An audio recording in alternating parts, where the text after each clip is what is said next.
Namo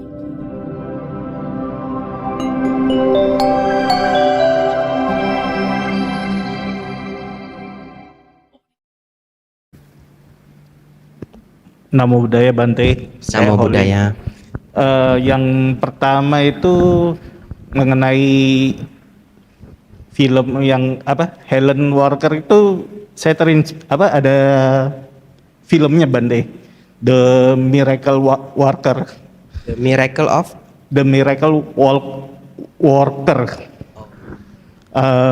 Keajaiban bekerja. Ada itu filmnya Bante. Yang mau saya tanyakan, waktu dia terlahir cacat, apakah karma baiknya tidak membantu sedikit pun? Nah, yang kedua, satu dulu Bante, satu dulu ya, biar enggak lupa. Saya pikir karma baiknya membantu. Nah, bagaimana karma baiknya membantu? Jadi begini, coba saya punya pertanyaan.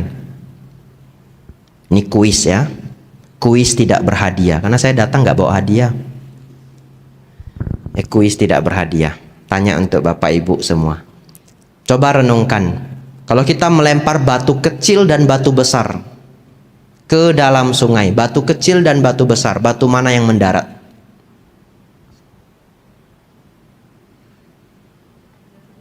Besar. Ya, jawabannya kedua batu mendarat. Betul ya? Ya, batu kecil juga mendarat, batu besar juga mendarat. Jadi ibu menjawab batu besar mendarat, betul, karena batu besar mendarat. Ya, tapi batu kecil juga mendarat. Dua-duanya mendarat. Batu besar mendarat lebih cepat. Jadi benar ibu. Tapi sayang kuisnya tidak berhadiah. Ya, jadi kalau kita melempar batu kecil dan batu besar ke dalam sungai, kedua-duanya mendarat. Hanya batu besar mendarat lebih cepat, batu kecil mendarat lebih lambat. Apa maksudnya pertanyaan ini? Seseorang ketika berbuat baik dan berbuat jahat, kedua-duanya berbuah. Ya, kedua-duanya berbuah. Nah, seperti Helen Keller ini, karma buruknya berbuah. Dia menjadi sakit ketika umur 19 bulan. Tadi Bapak bertanya, Bante, apakah karma baiknya membantu? Membantu. Bagaimana membantu? Dia masih dibantu oleh karma baiknya. Dia terlahir di keluarga yang cukup punya uang, sehingga dia bisa dibawa ke dokter. Mungkin kalau dia tidak lahir di keluarga yang mampu, dia sudah meninggal total. Ya. Kemudian setelah dia besar, dia masih punya orang tua yang sangat menyayangi dirinya. Betul ya? Jadi ini walaupun karma buruk berbuah, karma baik masih menjaga dirinya. Saya beri contoh. Kalau ada seorang kaya, tapi bisnisnya jahat.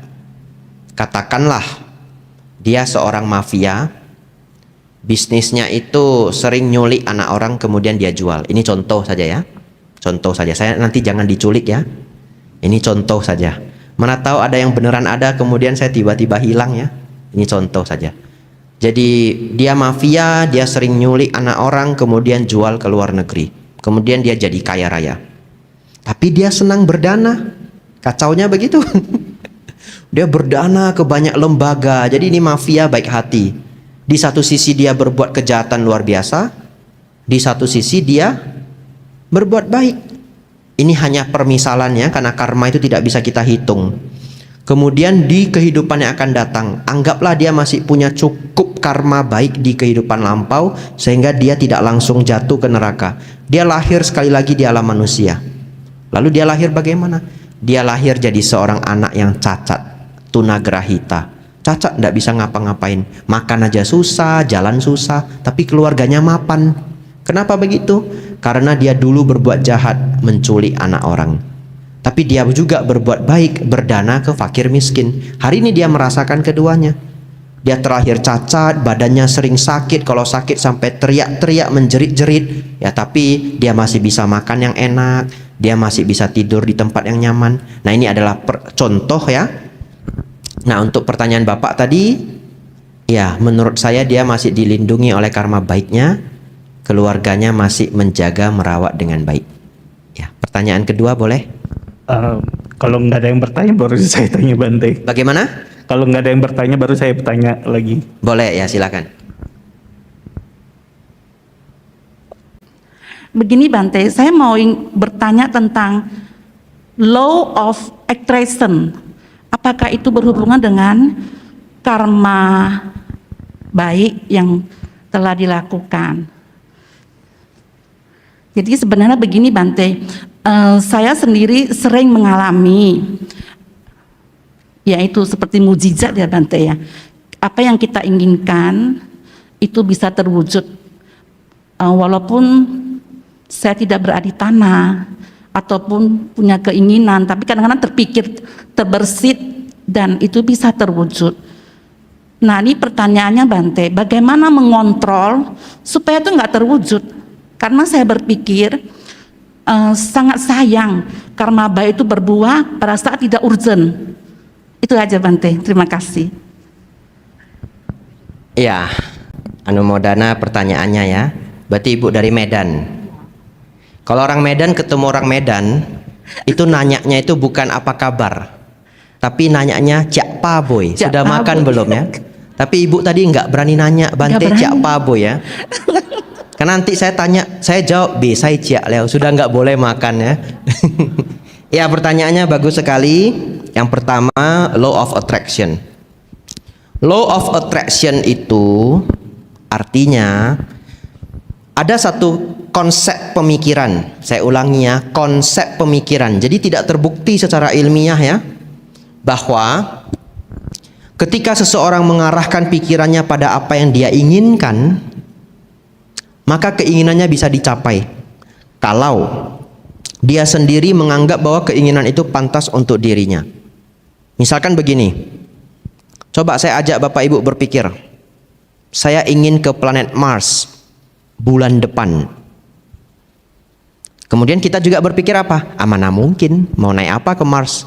Nah, dalam hukum law of attraction itu tidak akan terwujud. Kenapa?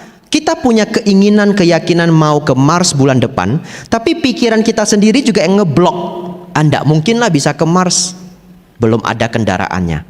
Oleh karena itu buku-buku yang mengajari law of attraction, mereka ngajari kita bagaimana kalau Anda punya keinginan, Anda tidak boleh ragu sedikit pun keinginan itu bisa tercapai.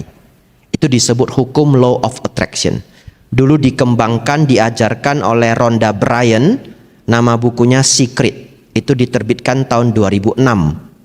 Nah, tapi ajaran ini menurut saya tidak lengkap. Yang dia tidak pahami bahwa tidak sesederhana orang itu punya keinginan lalu yakin 100% keinginannya bisa terwujud, lantas bisa terwujud. Tapi itu adalah konsep pemikiran yang juga tidak terbukti. Dalam Dhamma kita lebih beruntung. Ternyata seseorang itu bisa terwujud, tidak terwujud bukan hanya karena pemikirannya, tapi juga berhubungan dengan karma baiknya. Seperti AI yang tadi di Kelenteng yang sembayang sedemikian semangat, mungkin belum terwujud apa yang dia harapkan. Loh kenapa tidak terwujud? Karena kebajikannya kurang. Nah, atau masih diganggu oleh karma buruk. Nah, oleh karena itu saya pernah membawakan ceramah tentang law of attraction. Itu masih ada di YouTube. Itu serangkaian. Itu diselenggarakan oleh Yayasan Paramita. Itu serangkaian, mereka mengundang 5 pembicara. Saya hari pertama, pembicaranya 5 diakhiri oleh Bante Utamo. Jadi kalau mau dengar yang lengkap ada di YouTube saya pikir. Nah di sana saya mengungkapkan bahwa law of attraction ini hanya sebuah konsep pemikiran yang tidak ada satu orang pun bisa membuktikan itu benar, tetapi bisa menjadi bahaya sesungguhnya. Bahayanya adalah kalau kita hanya beryakin saja tapi tidak berbuat, tidak bisa. Saya kasih contoh. Kalau Bapak Ibu Saudara yakin saja, ini minggu depan mau ujian, seperti contoh yang tadi, yakin saya nilai 100. Yakin saja, bisa nilai 100? Tidak bisa. Mau seyakin apapun tidak bisa. Harus belajar.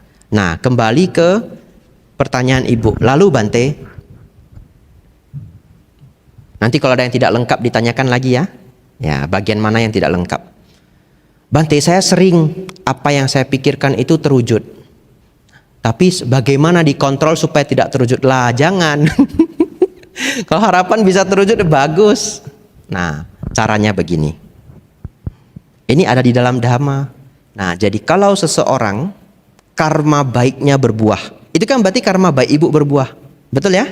apa yang diharapkan. Bahkan tidak berharap Bante, cuma mikir-mikir saja. Ya seperti buku Bante Buddha Dasa tadi, saya juga tidak berharap ada yang akan berdana untuk saya. Saya tidak berharap. Saya cuma mikir ingin baca buku Bante Buddha Dasa. Lalu mikir besok akan kabarkan Bante Kambalo, teman saya di Thailand. Nah, jadi kalau ibu sering memikirkan sesuatu, kemudian barang itu jadi muncul, harapan itu muncul, aspirasi itu muncul, itu artinya karma baik ibu berbuah, betul? Cara berpikirnya begini, ketika karma baik berbuah, fokuslah pada dua hal.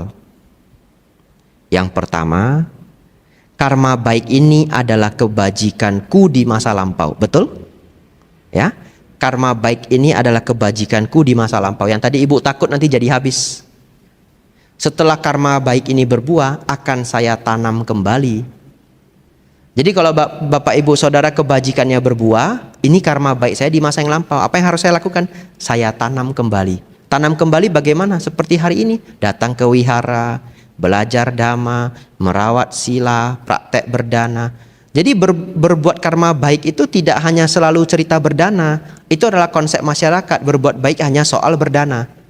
Kalau berbuat baik hanya soal berdana, apalagi dia yakin kalau berdana itu harus keluar uang, berarti berdana itu hanya cerita uang. Lah berarti saya nggak bisa berbuat baik sebagai biku. Tidak ya. Berbuat kebajikan itu tidak hanya mengenai keluar uang. Berbuat kebajikan itu, bahkan kata berdana itu artinya sebenarnya adalah membantu. Membantu itu, nah ini karena ketemu orang Medan.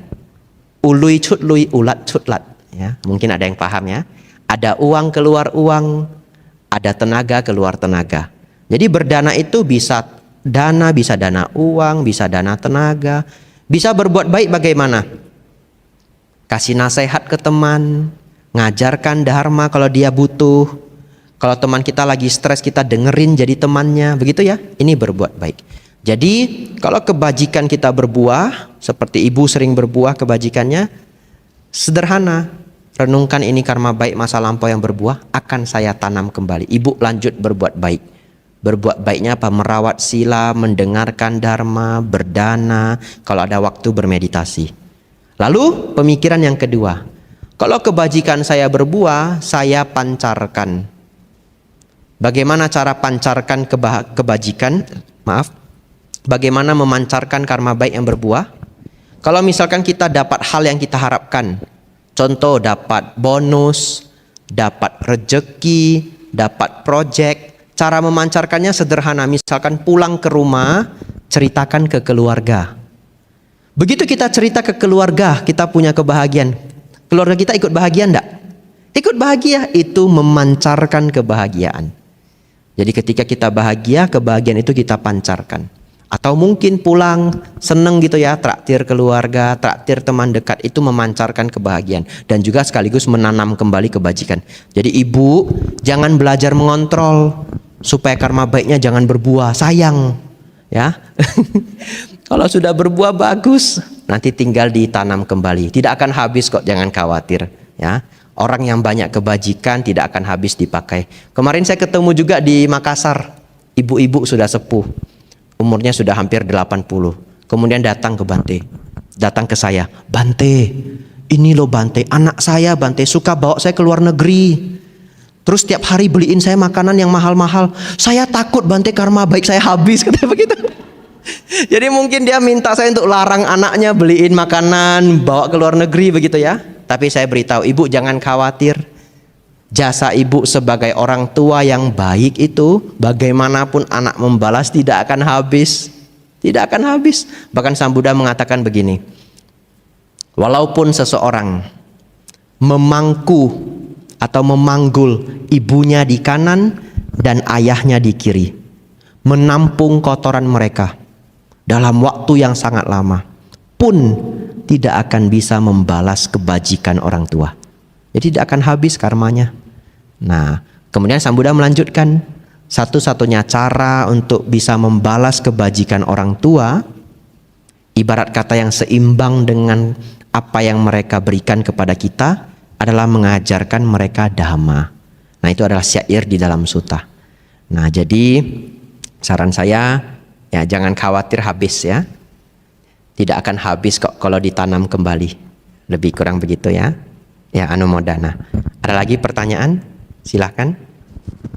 Mohon izin Bante, ini membacakan pertanyaan dari di live YouTube. Iya. Sebenarnya orangnya dari sini. Orangnya di sini. Ya untuk mengisi di kolom chat biar ada tulisannya Bante. Ya. Nah ini bertanya, apakah sama antara tunimba lahir dengan reinkarnasi? Kurang jelas, maaf. Apakah sama? Apakah sama antara tunimba lahir dengan reinkarnasi? Itu pertanyaannya Bante. Ya. Saya pernah baca di satu buku, ya. Saya sudah lupa bukunya. Di buku itu dijelaskan kalau sebenarnya konsep kelahiran kembali dalam ajaran Sang Buddha itu disebut punabawa, ya, punabawa. Ada buku yang mengatakan bahwa tidak baik atau tidak pas punabawa ini diterjemahkan sebagai reinkarnasi. Lebih pas diterjemahkan sebagai tumimba lahir. Kenapa? Karena konsep reinkarnasi adalah, ini menurut buku ini ya, nanti saya jelaskan. Konsep reinkarnasi adalah ketika seseorang meninggal, rohnya itu keluar dari tubuhnya, kemudian rohnya melanjutkan perjalanan lahir di kehidupan yang akan datang. Itu disebut reinkarnasi. Dan ternyata itu bukan konsep ajaran Buddha, tapi itu adalah konsep ajaran Brahmanisme. Kenapa? Karena roh itu, yang disebut roh itu dalam ajaran Brahmanisme disebut Atman dalam bahasa Sanskerta. Dalam bahasa Pali disebut Atta. Tapi Sang Buddha ngajarnya tidak ada Atman, tidak ada Atta. Dalam bahasa Pali disebut Anatta. Oleh karena itu, akhirnya penulis buku ini mengajak untuk menerjemahkan punabawa ini sebagai tumimba lahir atau rebirth, ya, lahir kembali, rebirth dalam bahasa Inggris. Jadi tumimba lahir maksudnya adalah agar pembelajar dhamma itu bisa membedakan bahwa dalam ajaran Buddha, kalau seseorang meninggal, tidak ada atman yang keluar dari tubuh ini. Seperti kalau kita nonton kartunnya, kadang dibuat gambarnya itu, rohnya keluar. Tidak ada. Sang Buddha mengatakan ketika seseorang meninggal, kesadarannya padam di sini, muncul di kelahiran yang akan datang. Padam di sini, muncul di sana. Ya. Kalaupun dia terlahir sebagai makhluk peta, contoh, misalkan seseorang meninggal di sini, ini contoh saja ya. Kemudian dia lahir jadi hantu gentayangan di sini, itu juga tidak ada roh yang muncul, bukan hantu itu muncul dari badannya, tidak. Tapi dia meninggal di sana, kesadaran di tubuhnya itu padam, muncul kesadaran baru di tempat itu. Tapi bukan muncul berpindah dari badannya naik ke atas seperti yang kita lihat di film-film horor. Nah, oleh karena untuk membedakan kedua konsep itu, maka tidak, menurut buku itu tidaklah dipakai kata reinkarnasi. Saya jelaskan sedikit lagi. Lalu Bante, bagaimana bisa seseorang padam di sini muncul di sana? Kenapa bisa begitu? Kenapa Sang Buddha mengajarkan begitu? Karena begini. Ini agak mendalam ya, mudah-mudahan bisa diikuti. Karena sesungguhnya kehidupan ini, bahkan seluruh alam semesta ini diciptakan oleh permainan alam pikiran kita sendiri. Ya. Dalam bahasa Pali, Sang Buddha mengatakan kehidupan adalah permainan dari winyana dan nama rupa. Permainan dari kesadaran dan batin jasmani. Agak rumit memang ya, kalau yang paham bagus, tapi kalau yang tidak paham saya jelaskan lagi lebih sederhana. Anggap saja Bapak Ibu, Sang Buddha mengatakan hidup kita ini seperti sedang bermimpi. Sekarang saya tanya, ada tidak Bapak Ibu Saudara yang pernah bermimpi? Mimpinya aneh, saya pernah. Kita mimpi sedang ada di rumah nenek, rumah ama.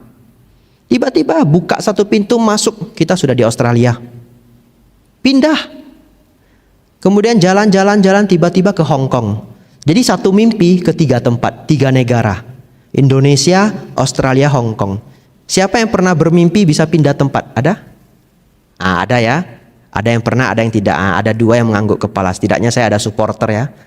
Kalau semua bilang tidak, waduh pulang saya. Iya, ada yang pernah bermimpi pindah tempat.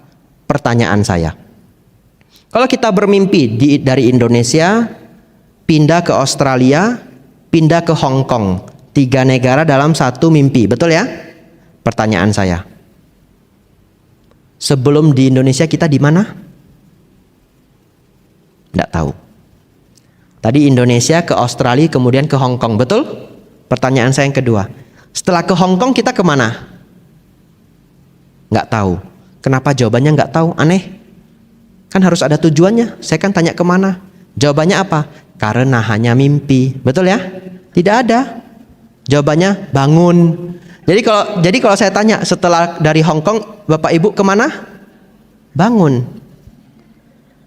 Bangun ya? Nah, sekarang Sang Buddha setelah mencapai kebudaan, apa arti dari Buddha dalam bahasa Pali? Ini jarang loh yang tahu. Ini kuis tidak berhadiah. Kalau lain hari saya datang lagi dan ingat saya bawa hadiah ya. Tapi tidak janji ya. Nah Bapak Ibu Saudara, Buddha itu bahasa Pali artinya adalah the awakened one, yang telah bangun. Yang telah bangun.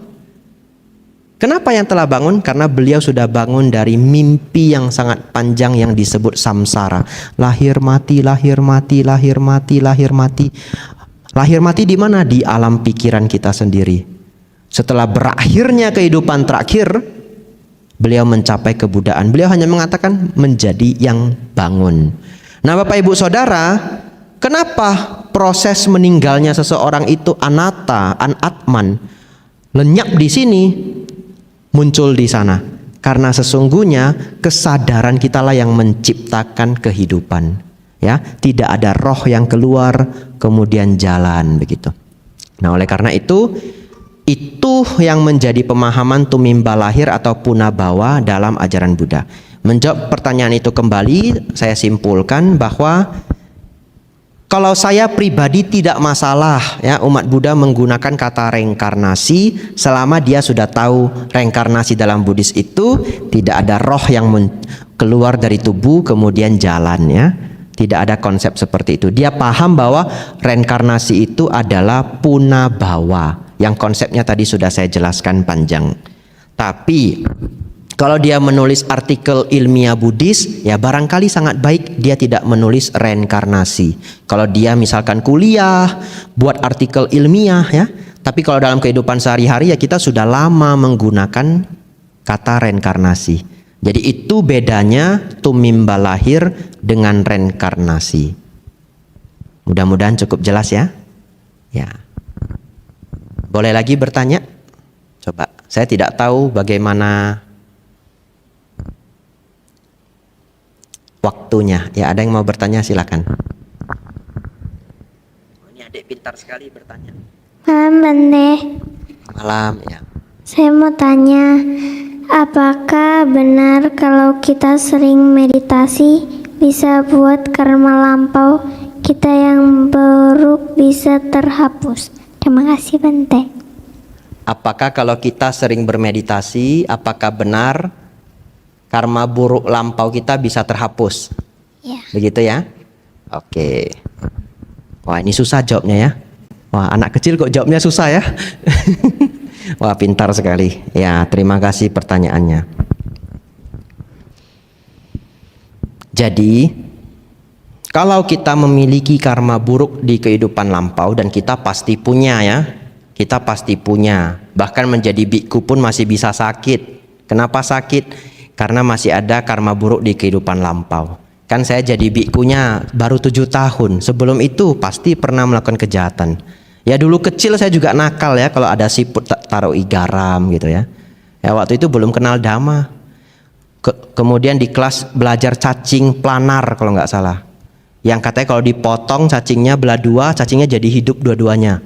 Saya pulang cari cacing tanah, ini cacing dipotong bisa jadi dua, saya potong. Itu karma buruk ya. Ya tapi waktu kecil kita tidak sadar. Nah, cara untuk mengurangi karma buruk diajarkan oleh Sang Buddha adalah dengan berbuat banyak karma baik.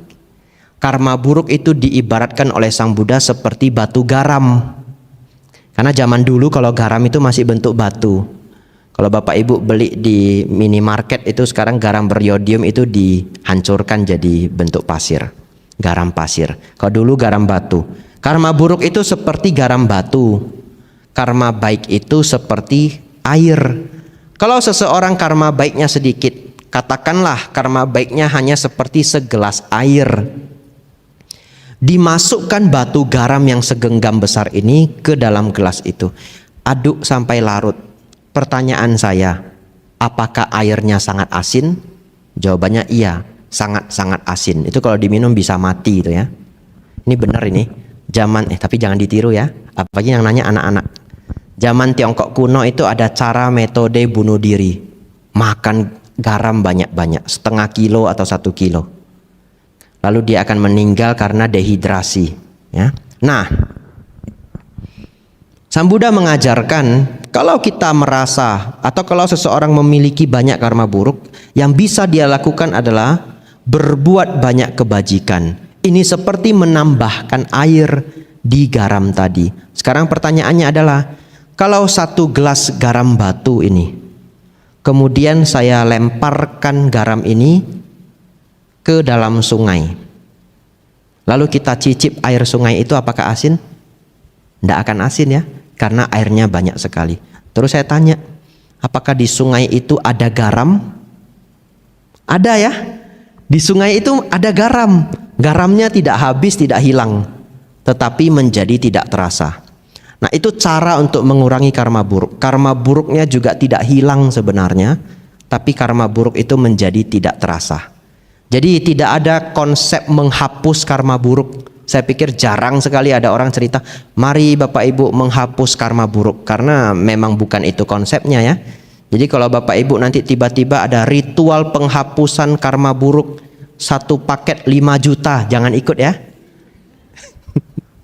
Tidak benar itu, tidak bisa. Ya, karena konsepnya adalah berbuat kebajikan menambah karma baik agar karma buruk lampau menjadi tidak terasa. Salah satu cara berbuat karma baik yang besar adalah dengan bermeditasi. Jadi adik ini tadi bertanya, Bante, apakah bisa dengan bermeditasi karma buruk lampau menjadi berkurang ya?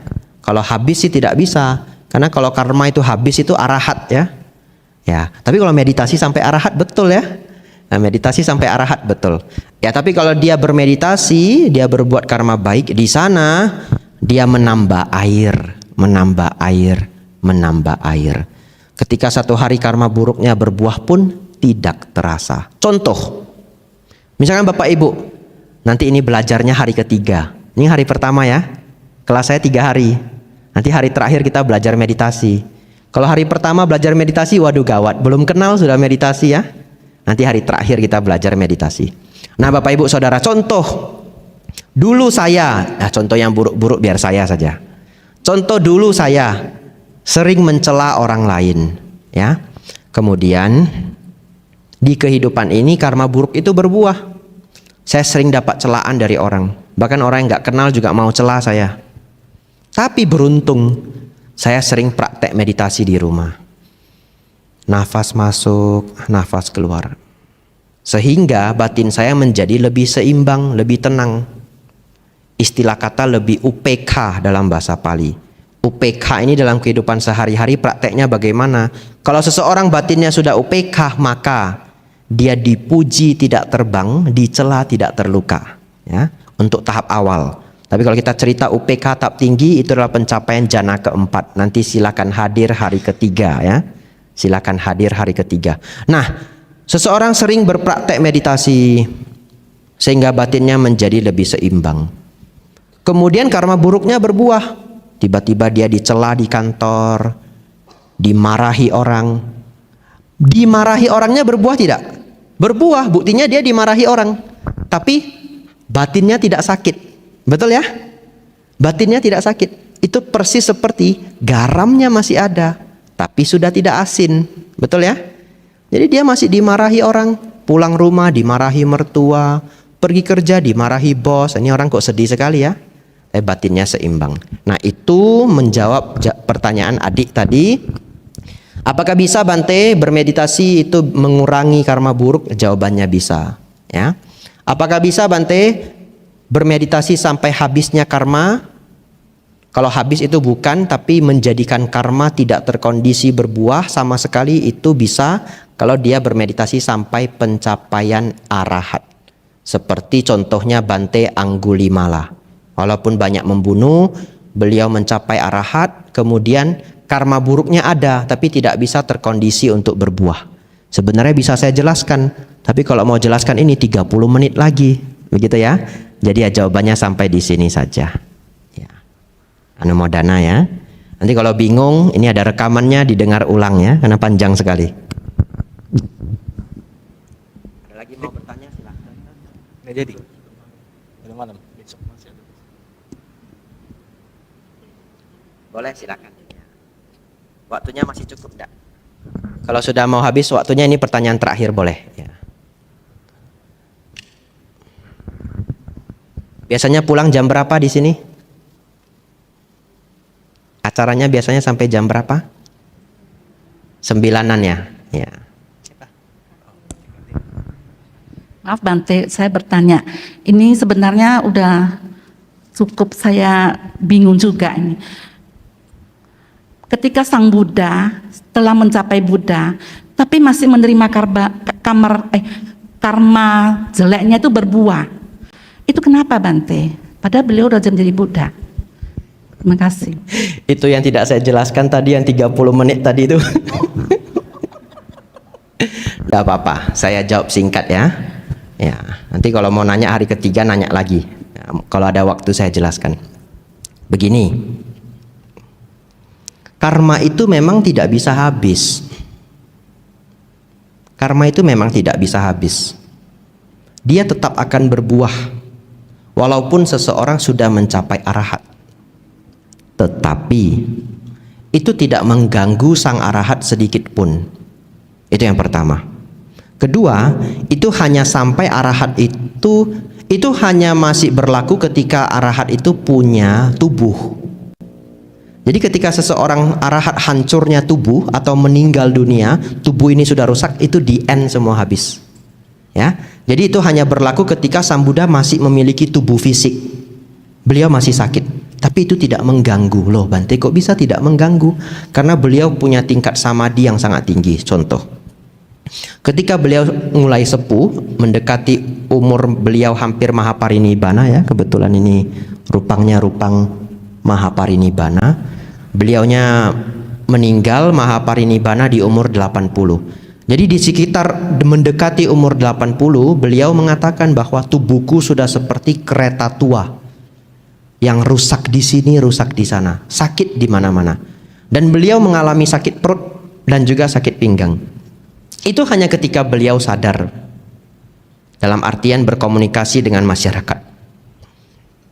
Tetapi ketika beliau sudah berumur tua, beliau sangat seringnya itu masuk kuti dan bermeditasi.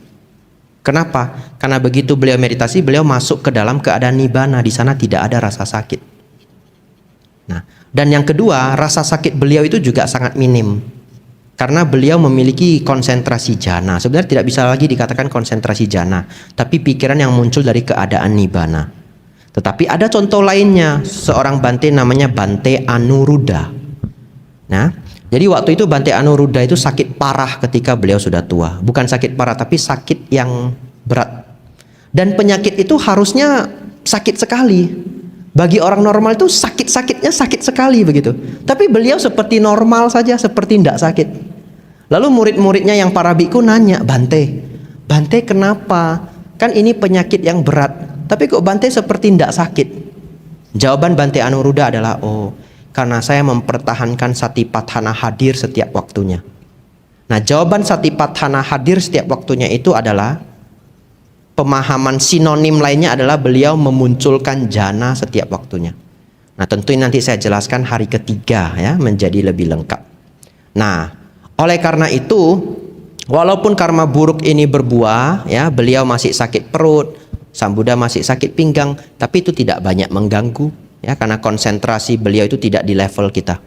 Dan ketika beliau masuk ke dalam samadhi, itu rasa sakit hilang semua, ya. Nah, sedikit terakhir. Tapi ketika beliau sudah hancurnya tubuh, maha parinibbana, maka beliau tidak lagi dilahirkan di alam manapun di 31 alam kehidupan. Di situ stop semuanya. Ya, jadi tadi ibu khawatir nanti karma buruk beliau muncul lagi, bagaimana? Tidak. Setelah hancurnya tubuh stop semua. Loh, kenapa bisa begitu, Bante? Karena karma itu hanya bisa berbuah kalau ada 3 kondisi. Satu, ada karma. Yang kedua, ada alam. Yang ketiga, ada kesadaran. Ini seperti halnya api. Api itu hanya bisa muncul kalau ada 3 kondisi. Satu, ada suhu. Yang kedua, ada oksigen. Yang ketiga, ada media yang terbakar, tempat. Nah, sekarang karma buruknya masih ada. Alam katakanlah masih ada. Tapi setelah beliau hancurnya tubuh mahaparinibbana, kesadaran seorang Buddha itu sudah tidak ada. Jadi seorang Buddha itu tidak ada winyana dalam bahasa Pali. Winyana itu adalah kesadaran. Nah, jadi lenyapnya kesadaran. Oleh karena itu karma buruk itu sudah tidak bisa lagi terkondisi untuk muncul. Ya, ini adalah pemahaman dhammanya. Tentu saya tidak tahu bagaimana jalan ceritanya. Maka saran terbaik saya, Bapak Ibu Saudara di sini, cepat-cepatlah mencapai nibbana, kemudian lapor ke saya. Begini loh Bante ternyata, begitu ya. Ya, itu teorinya. Hanya sampai habisnya hancurnya tubuh. Begitu hancurnya tubuh, karma buruk tidak bisa lagi terkondisi untuk berbuah karena tidak ada kesadaran. Seperti api yang harus ada 3 syarat tadi, 1 syaratnya hilang. Misalkan tidak ada media, maka adapun suhu dan juga ada oksigen, tidak ada media, tidak bisa muncul api. Ya, sudah pas jam 9 ya. Pas jam 9. Kita tutup saja. Ya, terima kasih anumodana untuk semuanya. Sabe sata bhavantu sukhitata, semoga semua makhluk hidup berbahagia.